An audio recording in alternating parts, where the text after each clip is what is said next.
என்னத்துக்காக போலீஸ் பாதுகாப்பு இல்லை வந்து ஆர்மி இல்லை வந்து நேவி இல்லை ஏர்போர்ஸ் அது கருதி ஒரு பர்பஸ் நோக்கம் கருதி உருவாக்கப்படுற அந்த அளவும் வந்து நவுன்ஸ் என்று பெயர் சொற்கள் என்று சொல்லப்படுகின்றன. அந்த ப்ரோனவுன்ஸுக்கு பதிலாக அந்த பர்பஸில் உருவாக்கப்படுற நவுனுக்கு பதிலாக இட் தட் தோஸ் தீஸ் என்றதை பாவிப்போம். அதுக்கு பதிலாக ரிலேட்டிவ் ப்ரோனவுனையும் பாவிப்போம். ஆகவே ரிலேட்டிவ் ப்ரோனவுன்ன்றது ஒரு முக்கியமான பகுதி. அந்த ரிலேட்டிவ் ப்ரோனவுனை நாங்கள் அடுத்த வீடியோவில் வந்து இனிவரும் வீடியோக்களில் வந்து ரிலேட்டிவ் ப்ரோனவுன் என்ற ஒன்றை தனியாக ஒரு செப்டராக எடுத்து அந்த செப்டரில் வந்து அதை எப்படி ரெண்டு சென்டென்ஸில் உருவாக்குறது, எப்படி வந்து அதை படிக்கிறது, அதை எழுதுறதுன்றதை வந்து நாங்கள் இனிவரும் வீடியோக்களில் வந்து பார்த்துக்கொள்ளலாம். அடுத்ததாக நாங்கள் வந்து இதில் முக்கியமான பகுதியாக இருக்கிற வந்து ப்ரோனவுன் என்ற செக்ஷன். இந்த ப்ரோனவுன் என்ற செக்ஷனின் விரிவையும் அது தொடர்பான வந்து விளக்கத்தையும் பார்க்க வேண்டிய அவசியம் இருக்கின்றது. ஏனென்றால் இது வந்து ஓயல் மாணவர்களுக்கு மிக முக்கியமான ஒன்று. அதே மாதிரி ஏனைய மாணவர்களுக்கும் இது மிகவும் முக்கியம். ஆகவே ஓஎல் மாணவர்களுக்கு ஒரு கேள்வியாகவும் ஒரு காலப்பகுதியில் வந்திருக்கிறது. ஆகவே இது தொடர்பான விரிவானதை பார்த்து கொண்டு அதனுடைய தமிழ் கருத்தையும் மீனிங்கையும் பார்ப்போம். ப்ரோனவுன்ன்றது பிரதிச்சொல், பெயர்ச்சொல். இங்கே வேர்டிக்கல் ஆக்சிஸ் நிலைக்குத்து அச்சாக வந்து சொல்லப்பட்டிருக்கிறது. அது வந்து ஹொரிசாண்டல் ஆக்சிஸ்லேயும் சொல்லப்பட்டிருக்கிறது. அது வந்து நிலைக்குத்து வகையாகவும் வந்து இந்த கோலத்தில் காட்டப்பட்டிருக்குது. டைப் ஆஃப் ப்ரோனவுன்ஸ் வந்து வகை, அதாவது ப்ரோனவுன்ஸினுடைய வகைகள். அந்த வகைகளை வந்து சிங்குலர் புளூரல் என்ற வகைப்பாட்டிலையும் பிரிக்கலாம். அதே நேரம் வந்து அதை சப்ஜெக்ட் ப்ரோனவுன்ஸ் என்றும் மற்ற வந்து பொசசிவ் ப்ரோனவுன் உடமையை உரித்தை காட்டுறதுக்காகவும் பாவிக்கலாம். ஒப்ஜெக்டிவ் ப்ரோனவுன் செயற்படுபொருளை காட்டுறதாக இருக்கும். ரிஃப்ளெக்சிவ் ப்ரோனவுன் வந்து பிரதிபலிப்பை காட்டுவதாக இருக்கும். இது வந்து ஒப்ஜெக்டிவ் ப்ரோனவுனாக அமையப்பெறும். உதாரணமாக வந்து சிங்குலர் நவுனில் ஐ என்றது நான், மை என்றா என்னுடையது, என்னுடைய, மைன் என்றா என்னுடையது. இப்போ மை என்றா வந்து என்னுடைய, மைன் என்றா என்னுடையது, மீ என்றது வந்து என்னை. ரிஃப்ளெக்சிவ் ப்ரோனவுன் என்றா மை செல்ஃப், அதாவது வந்து என்னை பற்றி நானாக வேண்ட கருத்தோடு வரும். உதாரணமாக இப்போ ஐ ஹேவ் எ புக், நான் ஒரு புத்தகம் வைத்திருக்கின்றேன். அப்போ ஐ ஹேவ் என்றா நான் வைத்திருக்கின்றேன், ஏ புக் என்றா ஒரு புத்தகம். அப்போ ஐ என்றது சப்ஜெக்ட் ப்ரோனவுன், நான் ஒரு புத்தகம் வைத்திருக்கின்றேன். It is my book, it is my book, it is இது இருக்கிறது, மை புக் என்றா என்னுடைய புத்தகமாக இருக்கிறது. அப்போ மை புக் என்றா மை என்றா என்னுடைய பொசசிவை காட்டுது, அதாவது உரிமையை காட்டுது, உரிமை உரித்தான சொந்தத்தை காட்டுது, அவருக்குரியது. இட் இஸ் மை புக், இது என்னுடைய புத்தகம். இட் இஸ் மைன், மைன் என்றா இது என்னுடையது என்று அர்த்தொருத்து சொல்றதுக்கு மைன் என்றது பாவிக்கப்படுகிறது. ஆகவே இட் இஸ் மைன். அப்போ மையும் மைனும் வந்து பொசசிவ் ப்ரோனவுனாக இருக்கும், உடமையை காட்டுறதாக இருக்கும். ஒப்ஜெக்டிவ் ப்ரோனவுன் என்றா மீ. உதாரணமாக C helps me for my education, அதாவது அவள் என்னுடைய கல்விக்காக உதவி செய்கின்றாள். சி ஹெல்ப்ஸ் அவள் உதவி செய்கின்றவள். ஃபார் மை எடுகேஷன் என்னுடைய கல்விக்காக அவள் உதவி செய்கிறாள். ஃபார் மை எடுகேஷன் அதாவது என்னுடைய கல்விக்காக உதவி செய்கிறவள். டு மீ என்றா எனக்கு அவள் என்னுடைய கல்விக்காக உதவி செய்கிறவள். அண்ட் மீ என்றது வந்து ஒப்ஜெக்டிவ் நவுனாக வரும். மை செல்ஃப் என்றா I do this work myself. அப்போ அதான் பாருங்க, I do this work myself.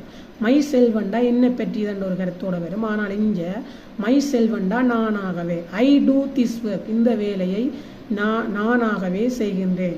I do this work, அதாவது ஐ டூ திஸ் ஒர்க் என்றா நானாகவே செய்கின்றேன். திஸ் ஒர்க் என்றா இந்த வேலையை நானாகவே செய்கின்றேன். I do this work myself, நானாகவே இந்த வேலையினை செய்கின்றேன். அதே மாதிரி ஒவ்வொன்றுக்கும் வி என்றா நாங்கள், அவ என்றா எங்களுடைய, அவர்ஸ் என்றா எங்களுடையது, அஸ் என்றா எங்களை, அவர் செல்வண்டா எங்களை பற்றியது, எங்களை பற்றியது நாங்களாகவே. அவர் செல்ஃப்ஸ் அதாவது விஇஎஸ்சில் வாரது வந்து பெண்மையாக இருக்கும், எஸ்சிஎல்ஃபில் வாரது ஒருமையாக இருக்கும். அப்போ அவதானிக்கணும்.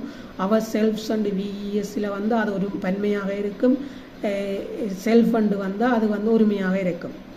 தேயண்டா அவர்கள், தேயாண்டா அவர்களுடைய, தேயாசண்டா அவர்களுடையது, தெம்மண்டா அவர்களை, அவர்களுக்கு, தெம் செல்ஃப்ஸ் அண்டா அவர்களை பற்றியது. ஜூவண்டா நீ, நீங்கள், ஜுவண்டா உங்களுடைய, ஜுவர்ஸண்டா உங்களுடையது, உங்களை பற்றியது. ஜூவண்டா நீங்கள், நீங்களாகவே, நீ உங்களுக்கு அந்த கருத்தோடு வரும். ஜுவர் செல்ஃபண்டா உங்களை பற்றியது, நீங்களாகவே. கீயண்டா அவன், கிஸ்ஸண்டா அவனுடைய, கிஸ்ஸண்டா அவனுடையது. கிம்மண்டா அவனை கிம் செல்வண்டா அவனை பற்றியது, அவனாகவே. சீயண்டா அவள், கேண்டா அவள் அவளுடைய, கேசண்டா அவளுடையது, கேண்டா அவளை, கே செல்வண்டா அவளை பற்றியது, அவளாகவே. இட்டண்டா அது, இட்சண்டா அதனுடைய, இட்சண்டா அதனுடையது, இட்டண்டா அது அதை, இட்செல்வண்டா அதை பற்றியது அல்லது அதுவாகவே.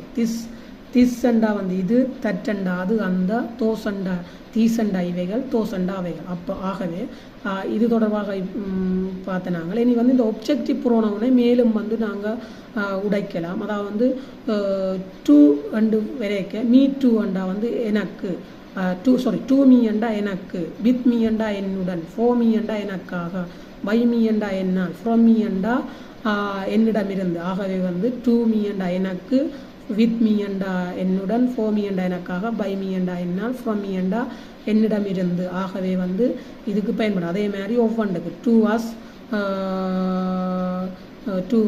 வித் அஸ் அப்படி வரும். அதே மாதிரி மீ டூ அண்டா நானும், அதாவது வந்து அஸ் டூ அண்டா நாங்களும், அதாவது வந்து TOOD வந்து மீ டூ நானும், அதே மாதிரி வந்து அஸ் டூ நாங்களும் என்று பாவிக்கப்படும். ஆகவே இந்த ப்ரோனவுன் சம்பந்தமாக இதை பாடமாக்கி இது சம்பந்தமானது தெளிவினை பெற்றுக்கொள்ளுங்க. அடுத்த ஸ்லைட்டில் நாங்கள் பார்க்க போகிறோம் வேர்ப்ஸ். இந்த வேர்ப்ஸ்ன்றது வந்து பிரதான வினைச்சொல்லாக வந்து வேர்ப்ஸ்ன்றது ஒரு வாக்கியத்தின் பிரதான பகுதி.